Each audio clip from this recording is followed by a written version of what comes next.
नमस्कार, इशिका मेजवानीमध्ये पुन्हा आपलं स्वागत आहे। तर आज आपण घरातलेच मोजक्या साहित्यामध्ये बनणारी झटपट अशी सोयाबीनची भाजी बनवणार आहोत। तर चला आता आपण भाजी बनवायला सुरुवात करूया। तर आता सर्वात प्रथम आपण भाजीला लागणारं वाटण तयार करून घेऊया।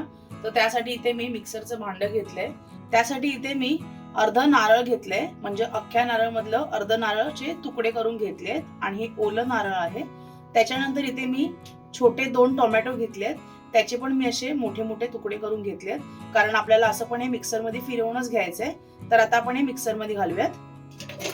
त्याच्यानंतर इथे मी एक छोटा कांदा घेतलाय, 4 लसणीच्या पाकळ्या घेतल्यात आणि थोडीशी कोथिंबीर घेतलीये। तर आता आपण हे पण त्या मिक्सर मध्ये टाकूयात। आता सुरुवातीला आपल्याला हे असंच फिरवून घ्यायचंय, पाणी न घालता।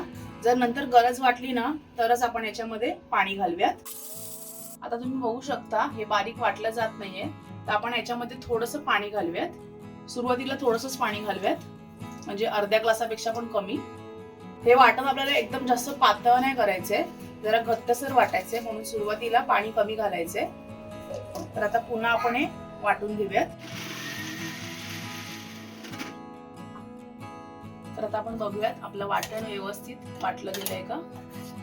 हे बघा, छान असं व्यवस्थित बारीक वाटलं गेलंय। अशा पद्धतीने वाटण आपल्याला तयार करायचंय। तर आता आपलं वाटण वाटून झालेलं आहे। आता आपण भाजी बनवायला सुरुवात करूयात। तर आता आपण गॅस चालू करूयात। आता कढईमध्ये आपण 2 ते 2.5 पळी तेल घालूयात। थोडंसं तेल जास्त घ्यायचं, कारण भाजीची क्वांटिटी जास्त आहे आणि थोडं तेल जास्त असलं ना की भाजीला तरी आणि चव चांगली येते। पण जर तुम्ही तेल कमी वापरत असाल तर तुमच्या हिशोबाने तुम्ही तेल वापरू शकता। थोडं मीडियम करूयात। आता याच्यामध्ये आपण वाटलेलं वाटण घालूयात आणि इथे ना आपण जेवढं वाटण वाटलं होतं ना ते मी सर्व वापरलेलं आहे। आणि भाजी ना जास्त पातळ किंवा घट्ट नाही बनवायची, अशी थपथपीतच बनवायची मटणासारखी, म्हणजे ती छान लागते। आणि आपण वाटणामध्येच कांदा, खोबरं, टोमॅटो, लसूण, कोथिंबीर सगळं घेतलं होतं, त्याच्यामुळे फोडणीला काहीच घालायचं नाही। डायरेक्ट तेलामध्ये वाटण टाकायचं आणि वाटण व्यवस्थित तेल सुटेपर्यंत आपण परतवून घ्यायचं। आणि हा, तुम्ही जर हे वाटण व्यवस्थित तेलावरती तेल सुटेपर्यंत परतून घ्याल ना तरच या भाजीला चव छान येते। आता आपण ना गॅस बारीक करूयात आणि याच्यावरती आपण झाकण ठेवूयात आणि साधारण 4 ते 5 मिनिटं आपण हे वाटण व्यवस्थित तेलावरती शिजून घेऊयात। आता 5 मिनिटं झालेली आहेत। आता आपण झाकण काढूयात। तुम्ही बघू शकता आपल्या वाटणाला छान असं तेल सुटलेलं आहे। तर आता आपण हे थोडंसं परतून घेऊयात। वाटणाला ना असं तेल सुटलं पाहिजे, तरच भाजी आपली छान अशी चविष्ट होते। आणि वाटण भाजत असताना ना आपण बाजूला एका गॅसवरती ना पाणी देखील गरम करायला ठेवायचं, साधारण 2 ते 3 ग्लास, जसं आपल्याला लागेल ना तसं आपण याच्यामध्ये पाणी ओतायचं। आता आपण ह्याच्यामध्ये अर्धा चमचा हळद घालूयात आणि अगदी साधी सोपी रेसिपी आहे। जास्त तुम्हाला असे मसाले वगैरे याच्यामध्ये वापरायचे नाहीये, म्हणजे घरच्या घरी आपले जे साहित्य असतं ना त्याच्यामध्येच ही भाजी होते। आता हळद टाकल्यानंतर आपण याच्यामध्ये मसाला घालूयात। तुमच्याकडे जो मसाला असेल ना, म्हणजे तुम्ही जो मसाला वापरत असाल ना तो तुम्ही वापरा। आता आमच्याकडे ना जेवणामध्ये घाटी मसालाच वापरला जातो, तर इथे मी घाटी मसाला घेतलेला आहे। तर आता आपण हे छान व्यवस्थित परतून घेऊया। मसाला आणि हळद टाकल्यानंतर ना आपल्याला 1-2 मिनिटं परतून घ्यायचंय। आणि हा, आमच्याकडे कसं जरा तिखट खाल्लं जातं ना, म्हणून मी ते 2 ते 2.5 चमचे मसाला वापरला आहे। तुम्ही तुमच्या आवडीनुसार याच्यामध्ये मसाला वापरू शकता। आता आपण मसाला परतून घेतल्यानंतर याच्यामध्ये सोयाबीनच्या वड्या घालूयात। तर इथे साधारण मी 2 वाटी या सोयाबीनच्या मोठ्या वड्या घेतल्यात आणि या भिजवून मी त्याचं पाणी सगळं काढून याचे मी एका वड्यांचे 2 तुकडे करून घेतलेले आहेत, म्हणजे याच्यामध्ये ना व्यवस्थित मसाला मुरतो।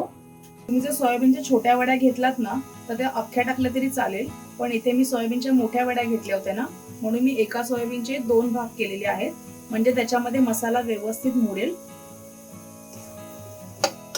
आता हे व्यवस्थित आपण एकजीव करून घेऊयात। तर गरम पाणी यासाठी करायचं की आपण हे वाटण आहे ना आधीच व्यवस्थित भाजून घेतले आणि त्याच्यामध्ये जर आपण साधं पाणी ओतलं ना तर ते भाजलेल्या वाटणाची पूर्ण चव निघून जाते।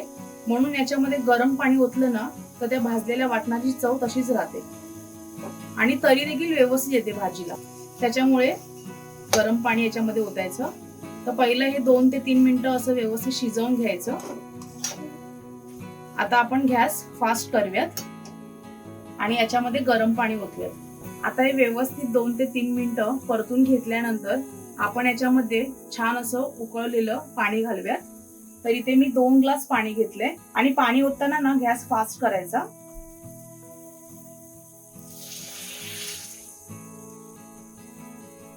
आता जे मिक्सरच्या भांड्यामध्ये मसाला उरला होता ना त्याच्यामध्ये पाणी ओतून मी ते पाणी उकळून घेतलं आणि ते पाणी आता मी याच्यामध्ये ओतलेलं आहे. आता व्यवस्थित मिक्स करूयात. आता तुम्ही बघू शकता आपण पाणी ओतल्यानंतर भाजी जरा घट्टसर दिसत आहे. तर आता आपण याच्यामध्ये अजून 1 ग्लास पाणी ओतूयात. आता पाणी ओतल्यानंतर व्यवस्थित एकजीव करूयात. आता जरी तुम्हाला ही भाजी फिकट दिसत असली ना किंवा पातळ दिसत असली तरी शिजल्यानंतर छान अशी थपथपीत अशी घट्ट होते. आता तुम्ही तुमच्या आवडीनुसार ह्याला पातळ किंवा घट्ट करू शकता, पण जास्त पातळ करू नका, मग चव नाही लागत. जरासं थपथपीत ठेवा. आता आपल्याला ही भाजी एक 5 ते 7 मिनिटं स्लो गॅसवरती झाकण ठेवून शिजवायची आहे. आणि ह्याच्यामध्ये आपल्याला आता मीठ टाकायचं नाहीये, कारण आपण आधीच मीठ टाकलं ना तर मिठाने कसं भाजीला पाणी सुटतं आणि चव तितकीशी चांगली नाही लागत. त्यामुळे मीठ आपण नंतर घालायचं आहे. आता आपण याच्यावर झाकण ठेवूया आणि 5 ते 7 मिनिटं स्लो ते मीडियम गॅसवरती आपण ही भाजी शिजवून घेऊया. मध्ये मध्ये तुम्ही झाकण काढून थोडंसं फिरवून देखील घेऊ शकता. आता 5 मिनिटांनंतर आपण हे झाकण काढून बघूयात आपली भाजी कशा प्रकारे शिजलेली आहे. तुम्ही बघू शकता साईडने छान असं तेल सुटलेलं आहे. आता आपण हे परतून घेऊयात, जरासं मिक्स करूयात. आता आपण ना याच्यामध्ये चवीनुसार मीठ घालूयात.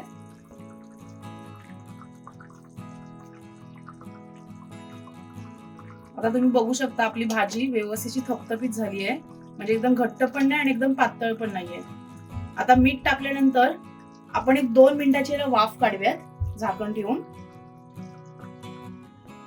तर आता सर्वात शेवटी आपण थोडीशी कोथिंबीर घालूयात. सोयाबीनची भाजी आपली तयार झालेली आहे.